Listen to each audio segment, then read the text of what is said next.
Ya sebenarnya Pokemon emang biasanya dimulai dari yang biasa aja dulu, alias nggak yang kuat banget tapi masih cukup nyaman untuk dilatih. Dan seiring pelatihan itulah akan muncul evolusi yang meningkatkan kekuatan dan memuaskan untuk didapatkan. Namun ada beberapa Pokemon yang beneran rada susah sih untuk dilatih saat masih jadi bentuk pertama. Sehingga rasa pengen nyerah ya pasti ada karena selambat itu bagi mereka untuk dilatih. Bisa karena kekuatan awal yang buruk atau statistik yang emang kurang bagus. Tapi setelah dilatih, pemain malah dibuat terkejut karena evolusi mereka yang bahkan kuat banget bikin pelatihnya terkaget-kaget gitu. Perubahan evolusi signifikan ini bisa terlihat dari moveset, statistik, dan bahkan yang paling penting ya penampilan yang menakjubkan. Perlu XP sih untuk melatih mereka. Dan berikut Pokemon cupu tapi jadi suhu menurut versiku. Jadi kalau begitu mari langsung saja kita masuk ke daftarnya. Let's go! Finizen adalah Pokemon lumba-lumba pertama di dunia Pokemon yang benar-benar lumba-lumba. Pokemon ini sebenarnya nggak lemah-lemah amat, masih bisa dipertahankan dalam pertempuran jangka panjang dengan move yang sebenarnya nggak terlalu bagus juga ya. Pokemon ini juga punya statistik yang bagus sebenarnya dengan pembagian yang berfokus pada HP dan speednya. Namun meskipun Finizen nggak terlalu cupu, evolusinya juga nggak terlalu mewah karena nggak ada perubahan, membuat sebagian pelatih mungkin akan merasa lelah telah melatihnya. Peningkatan statistiknya juga nggak terlalu besar. Namun mereka akan terkejut pada saat Palapin dengan hati di dada ini memasuki mode superhero-nya. Ability Zero to Hero-nya mengubah bentuknya menjadi suhu parah. Awalnya ya statistiknya 457, sekarang jadi 650 yang ningkatin attack-nya jadi super kuat. Sebenarnya yang suka imut ya nggak masalah juga sih kalau Palapin bentuknya sama aja gitu. Tadpole, Pokemon tipe elektrik terbaru dari generasi ke-9, terinspirasi dari kecebong tapi bentuknya kayak bola lampu yang menyala. Dengan total statistik 272, Tadpole sendiri hanya punya HP dan special attack yang tinggi. Tapi itu pun tidak akan terlalu bagus saat dihadapkan dengan musuh yang menargetkan defense dan special defense-nya. Namun untungnya nggak perlu terlalu lama untuk melatihnya. Pelatih dapat melepas kelemahannya dengan Thunderstone, memungkinkan ia berevolusi menjadi Belliboard yang punya ability Elektromorfosis yang meningkatkan kekuatan listriknya jauh lebih kuat. Statistiknya juga meningkat ke 495 dengan HP 109 dan Special Attack 103. Minusnya ya di speed doang sih. Whismur, Pokemon mirip baby Pokemon ini bukanlah baby Pokemon. Bahkan bisa dibilang, Whismur cukup lemah bila dibandingkan dengan beberapa baby Pokemon lainnya. Apalagi tipe normalnya yang tidak terlalu banyak menghasilkan move atau kekuatan yang berguna. Ditambah dengan statistik yang juga tidak terlalu mendukung dengan total 240 dengan minus hampir di sebagian statistik pentingnya.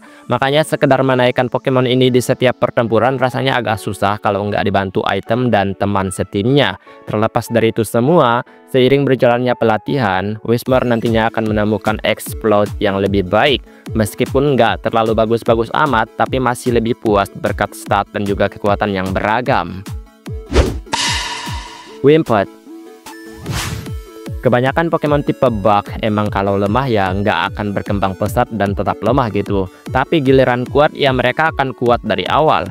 Wimpod dalam kasus ini adalah serangga yang cukup lemah dan total statistiknya juga tidak merata. Dari statistik 230, Wimpod hanya memaksimalkan kecepatannya. Ya sebenarnya ini bagus berarti bisa menyerang dengan baik ya. Minusnya serangan itu nggak akan memberikan banyak kerusakan. Pelatih perlu meningkatkan levelnya hingga level 30, yang kemudian dapat berevolusi ke tahap yang lebih kuat. Golisopod memang dikenal sebagai salah satu Pokemon terkuat di Alola. Total statistik 530 memaksimalkan attack dan defense meskipun kecepatannya turun. Penampilannya juga badass banget sebagai Pokemon serangga. Mankey, mungkin Pokemon ini adalah Pokemon tipe fighting yang agak terlupakan dahulunya. Dalam permainan, ia juga nggak banyak menguntungkan. Terlebih HP, defense, special attack, dan special defense-nya yang nggak terlalu mendukung. Pokemon ini juga dari awal nggak mempelajari move yang terlalu bagus, sehingga cukup cupu untuk melatihnya sendirian. Namun, itu akan berubah total saat di generasi ke-9. Pokemon monyet babi ini akan menjadi monster mengerikan dengan bulu berantakan karena kematian yang menyedihkan. Anihilep merepresentasikan kemarahan atas kekalahan, membuat Pokemon ini menjadi sangat kuat dengan kombinasi yang juga cukup bagus. Penampilannya juga signifikan jadi keren parah. Noibat. Kombinasi tipe Noibat cukup pasaran. Pokemon kelelawar dalam tipe naga ini cukup lemah, namun pelatihnya juga harus bersabar untuk merevolusikannya. Apalagi level evolusi Pokemon ini cukup tinggi, yaitu level 48. Selama peningkatan dan pelatihan itulah, pelatih pasti akan dihadapkan oleh banyak masalah. Statistik yang kurang bagus serta kelemahan yang pasaran membuat Noibat harus memberantas kelemahannya dengan cara yang tepat. Sampai akhirnya ia akan berevolusi menjadi Noivern yang masih cukup baik untuk membalaskan setiap perjuangannya. Noivern menghadirkan statistik yang cukup bagus. Ini disertai dengan moveset yang beragam. Apalagi penampilannya yang juga jauh lebih padas. Cukup menyempurnakan bentuk cupunya sih. Abra. Yang pernah ketemu Abra pasti tahu seberapa cupunya Pokemon ini. Karena ya alih-alih bertarung menghadapi pelatih yang ditemuinya, Pokemon ini akan memilih untuk kabur dengan teleportnya, membuatnya menjadi salah satu Pokemon yang nyebelin untuk ditangkap. Udah ditangkap pun Abra nggak terlalu berguna, kekuatannya nggak bagus dan benar-benar memanfaatkan skill kaburnya. Untungnya evolusi Pokemon ini tidak berada pada level tinggi dan hanya memerlukan kerja sama teman. Abra yang lemah dapat menjadi Alakazam yang kuat. Tapi ya lewati dulu Kadabranya ya. Spesial attack yang tinggi apalagi di combo sama Calm Mind gitu udah sih bakalan jadi penyihir handal gitu. Kecuali lawannya ya tipe Dark. Slakoth. Apa yang bisa kita harapkan dari Pokemon ini?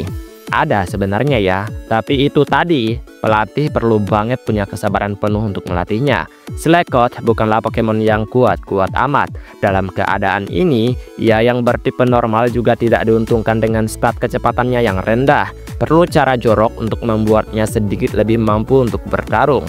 Karena Pokemon ini lebih banyak mempelajari move status daripada yang berdamage. Tapi nantinya ia akan menjadi Slaking yang kuat. Dibatasi oleh ability kemalasan, ya tidak menutup fakta juga sih kalau Slaking sebenarnya suhu, karena statistiknya tinggi dan ini setara legendary, meskipun memang tampilannya mendeskripsikan kebiasaannya, pemalas dan agak nyebelin. Feebas. Dari sini pasti bakalan terbaca dengan baik oleh kalian. Feebas adalah ikan jelek yang langsung ditulis oleh Profesor Pokemon di generasinya. Warnanya kusam, nangkapnya juga dulu susah karena hanya sembunyi di tempat tertentu. Dan kalaupun dapat, statistiknya nggak bagus-bagus amat.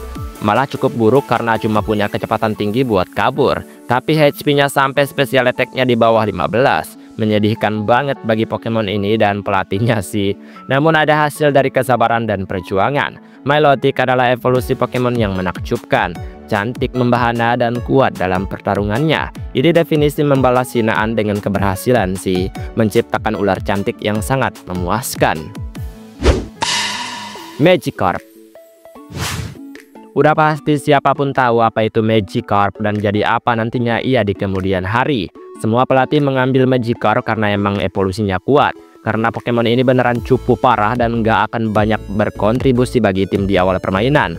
Move yang memberikan kerusakan hanya tackle dan itu pun didapat di level 15. Selama level terbawahnya tersebut, pelatihnya akan melihat ia melompat toeng-toeng saat bertarung. Namun memuaskannya, Gyarados akan muncul dari Pokemon cupu ini. Dan sekarang nggak bisa dibilang cupu lagi karena semua pelatih tahu Gyarados itu suhu. Baik total statistik dan ability-nya pun mendukung. Dan itulah beberapa Pokemon cupu berevolusi jadi suhu. Terlepas mereka lemah dari awal, pelatih tentu saja dituntut untuk bersabar dan menunggu hasilnya atas kesabaran dan perjuangan mereka. Dan ikatan yang erat akan terjalin bersama Pokemon tersebut. Ya semua Pokemon seperti itu ya kan. Baiklah sampai di sini video hari ini. Dan kita ketemu lagi di next video. Aku pamit dulu. Dadah!